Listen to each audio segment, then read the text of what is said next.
You know, they say globally this is north of a $300 billion business. It's just incredible numbers. And you take the U.S. is at least a third of that.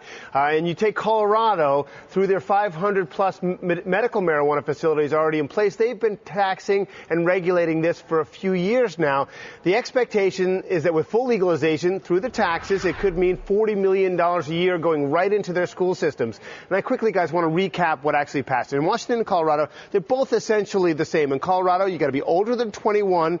You can possess an ounce of marijuana. That includes out-of-state residents. You can't take it with you, though. That's the only thing. And also a few notes here. Local governments can still ban commercial sales, and businesses can still say employees cannot smoke. So they can still make those rules at the micro level. The major difference between the two states is that in Colorado, people can also grow limited amounts on their own. You can't do that in Washington. Now, here's the big wrinkle. You're not supposed to smoke it in public.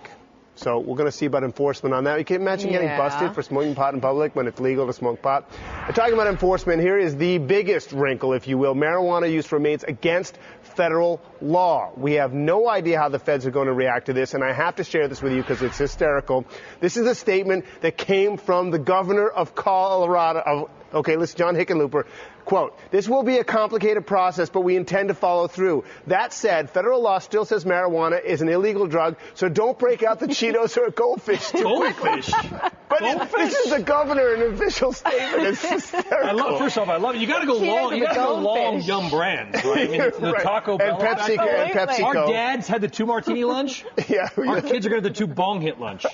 Well, whatever a bong is. They might end up doing that anyway. Yeah, what's a bong? Anyway, let's bring in one of the supporters for legalizing recreational marijuana use in Colorado, Brian Vicente, campaign co-director for the 2012 campaign to regulate marijuana like alcohol. We've now got 3 Brians on the show. That's a little one, maybe one Brian too many. I want to ask you, I mean, this on the surface of things, more money, less policing, I would imagine more jobs. What's not to like?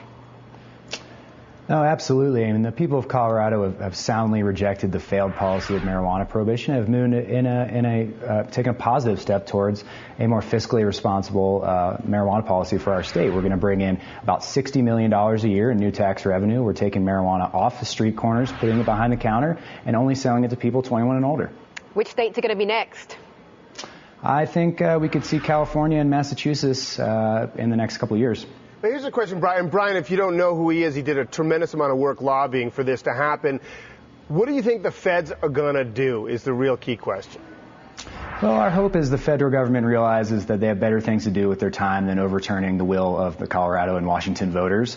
Our voters have spoken loudly on this, that, how we spend our tax dollars in our state and how we fill our prison cells should be up to the voters of our state. Marijuana prohibition has failed, and we're moving forward with a more sensible policy. Yeah, Brian, this is the third Brian, by the way, the local policies here. Do you expect a lot of towns and counties and regional areas to ban it?